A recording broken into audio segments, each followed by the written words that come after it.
என்னுடைய நண்பர் விஜயகாந்துக்கு எத்தனையோ பாட்டுகள் இருக்குது. ஆனா அந்த ஒரு அருமையான பாட்டு எழுதுனது வந்து உதயகுமார் தான்.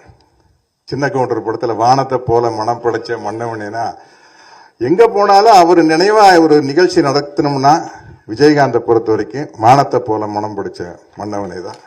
அதுக்கு உங்களுக்கு நான் என்னுடைய நன்றியை தெரிவிச்சுக்கிறேன். இந்த வெப்பன் ஷூட்டிங் போனா எல்லாரும் வந்து பாடி பில்டர் இருக்கிறாங்க. என்ன தவிர வசந்த் ரவி சட்டையை கழட்டினா 6 பேக்ஸ் வச்சிருக்காரு, ராஜீவ் பிள்ளை சட்டையை கழட்டினா 8 பேக்ஸ் வச்சிருக்காரு அவரு. அது இங்க ஒரே சிங்கிள் பேக் தான். அவ்வளவு ஹார்டா ஒர்க் பண்றாங்க.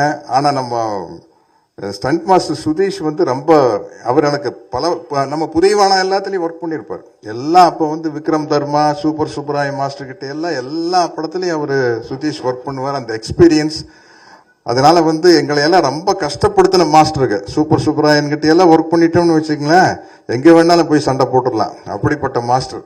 ஆனா இன்னைக்கு சுதீஷ் வந்து எங்களை கஷ்டப்படுத்தாம நம்மளுடைய வயசையும் சைஸையும் மனசுல வச்சுக்கிட்டு அதுக்கு தகுந்த மாதிரி நோகாம நோம்பி கும்பிடுற மாதிரி ஒரு படம் பண்ணியிருக்காரு. ஆனா இந்த படம் பாருங்க, விஷுவலா பார்க்கல அவ்வளவு பிரமாதமா இருக்கு. ஏன்னா இனிமே எதிர்காலத்துல சினிமா வந்து இப்படி பெருசா போயிட்டு இருக்கும்.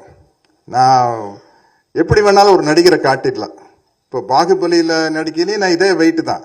ஆனா இந்த கட்டப்பால் அப்படி இருந்தது காரணம் இங்க பேடு கீடெல்லாம் வச்சு நம்மளை அப்படி ஆக்கிட்டாங்க. இப்போ பாகுபலி அனிமேஷன் இன்னைக்கு ரிலீஸ் பண்றாங்க, May 17 கார்ட்டூனா பண்றாங்க. கட்டப்பா இன்னும் மசூல் எல்லாம் அதிகமாகி போச்சு. அதுல அவன் ஆர்னால்ட் ஷ்வார்ஸ்நெகர் சில்வஸ்டர் ஸ்டார் லெவலுக்கு இருக்கிறாப்புல. அப்படி இதுவும் கூட, இந்த படம் கூட இந்த மாதிரி படங்கள் ஜெயிச்சிருச்சுன்னா எதிர்காலத்துல வந்து இந்த ஸ்பைடர் மேன் மாதிரி, சூப்பர் மேன் மாதிரி, என்ன ஹல்க், இது மாதிரி எல்லாம் ஒரு பிரான்சைஸ் ஆயிரும்.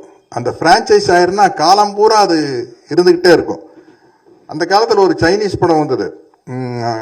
அந்த சைனால ஒரு மன்னருடைய குழந்தை வந்து அவன் இளவரசனா இருக்கையில அந்த மன்னராட்சி எல்லாம் போய் அங்க பொது உடைமை சமுதாயம் வந்துடும். வந்ததுக்கு அப்புறம் இவன் எங்கேயோ போய் எல்லாம் வந்ததுக்கு அப்புறம் அங்க டூரிஸ்டா கூப்பிட்டு போய் அந்த அரண்மனையை காட்டுவாங்க. அதில் இவனும் போவான். போனா அங்க எக்ஸ்பிளைன் பண்ணுவான், இங்கதான் இளவரசர் விளையாண்ட இடம் அப்படின்னா அவன் நின்று வேடிக்கை பார்த்துருப்பான். அவன் பெரிய ஆள் போய் திரும்பி வருவான்.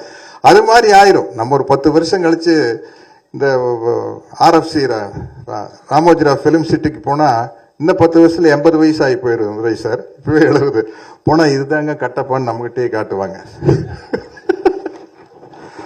அந்த மாதிரி இப்ப சினிமாங்கிறது வந்து வேற லெவல்ல போயிட்டு இருக்குது. அதுக்கு குகன் மாதிரி நல்ல கற்பனை வளம் மிக்க இயக்குநர்கள் வந்து ரொம்ப முக்கியம்.